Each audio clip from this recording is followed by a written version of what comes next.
Hey guys, welcome back to another video. Today I just want to share with you some really cool items that I picked up from the Retro Attic.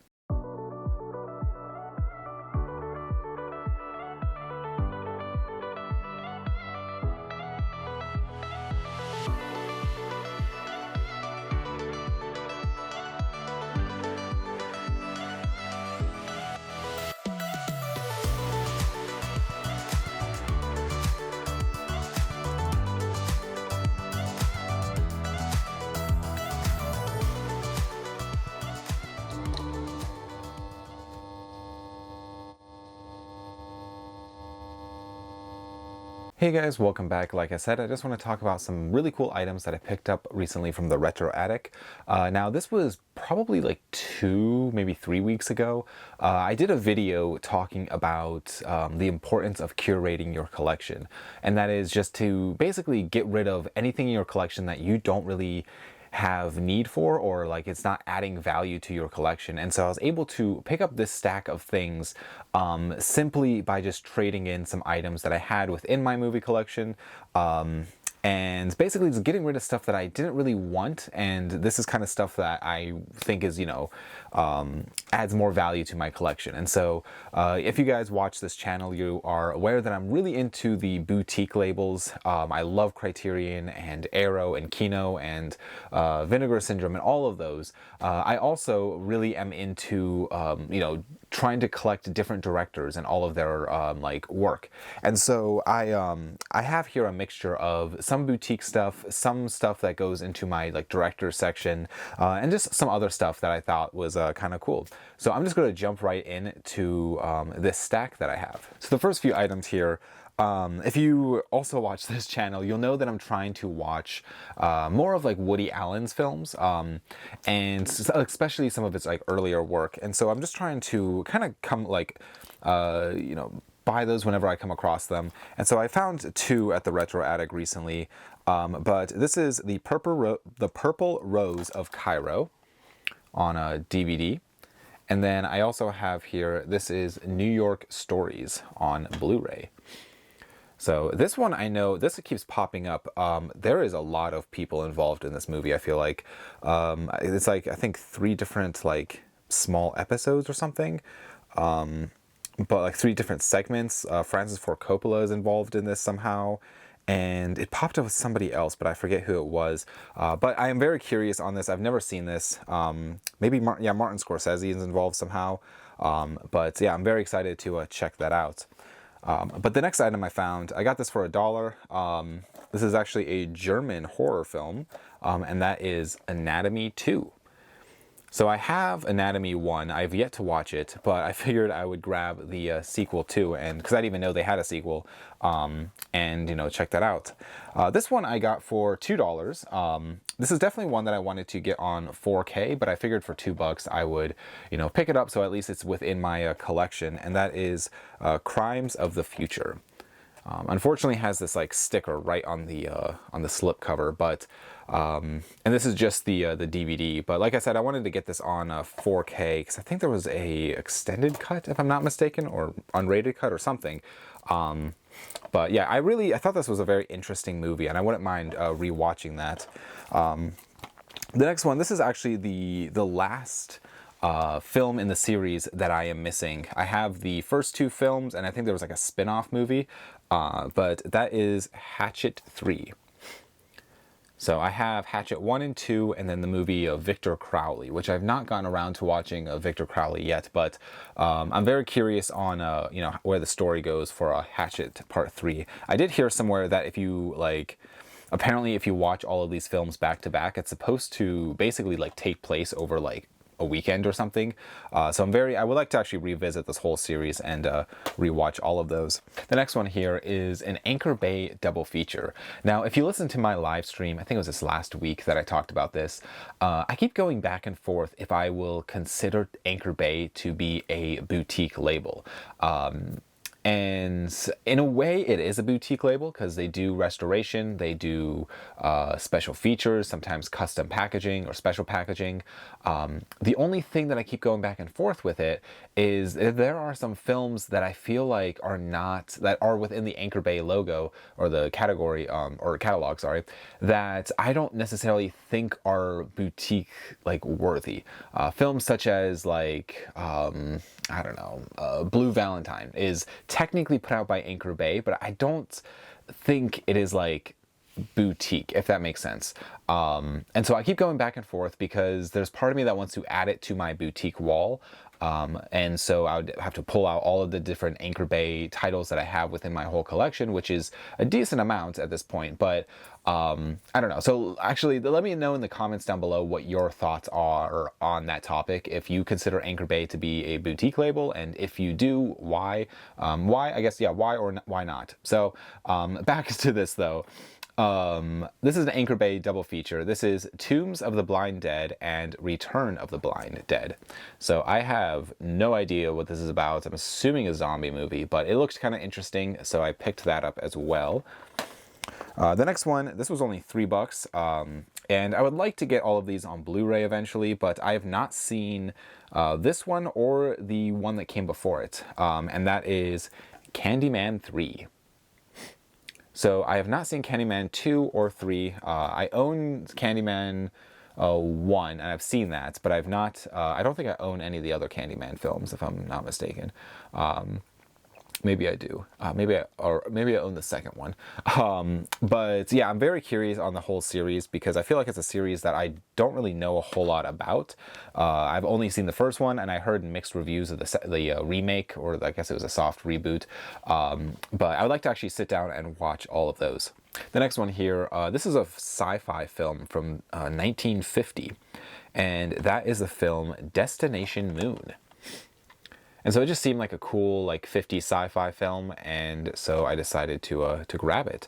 This is only $5, but yeah, it looked pretty interesting. The next one, this is a series of films, or a format of films rather, that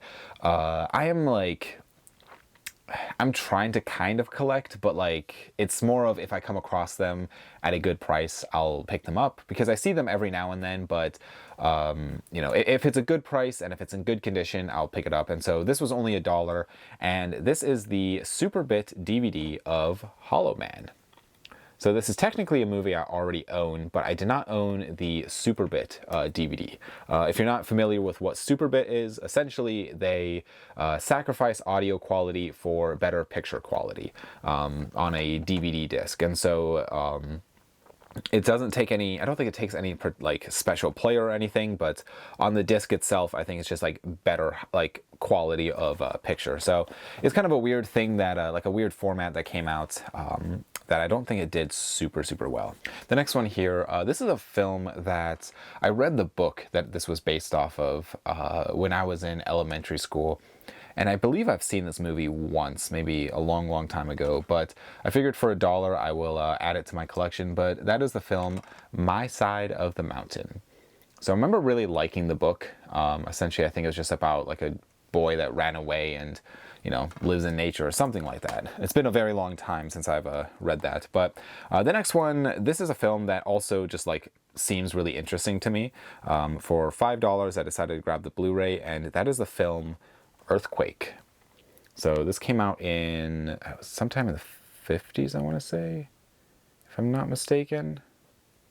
I can't find it. 74, sorry, 1974. But yeah, this is it just like looks like a solid, like fun movie about a giant earthquake. The next movie that I grabbed, only for $1, this is a movie that I've heard about, but I don't really know a whole lot about it. And so I feel like this is one that I've seen on different like top, like, you know, 1,000 lists or whatever. And so I figured for $1 I will check it out. But that is the film Midnight Express. This is in a cool like anniversary edition of the film, where it comes with like a booklet and the DVD in there. So yeah, I'm very curious on what's that even about. This is one that I've seen on it's like on the top 1000 greatest films ever made, or top 1000 movies to see before you die. And this is brand new, factory sealed, and that is 42nd Street. So I believe this is from, let's see what year, the 30s? Yeah, 1933. So yeah, very excited to check that out. This is one that I remember like seeing a trailer for or something, and I've always been curious on it, but I've never come across a copy of it, and so I decided to grab it for $1, but that would be the movie Bubble Boy. So again, I just like don't know anything about it, but it looked kind of interesting. So this is actually a Kino Lorber title, and this is one that was only $1 as well, and that is the film Scissors. So excited to always add more Kino Lorber to the collection.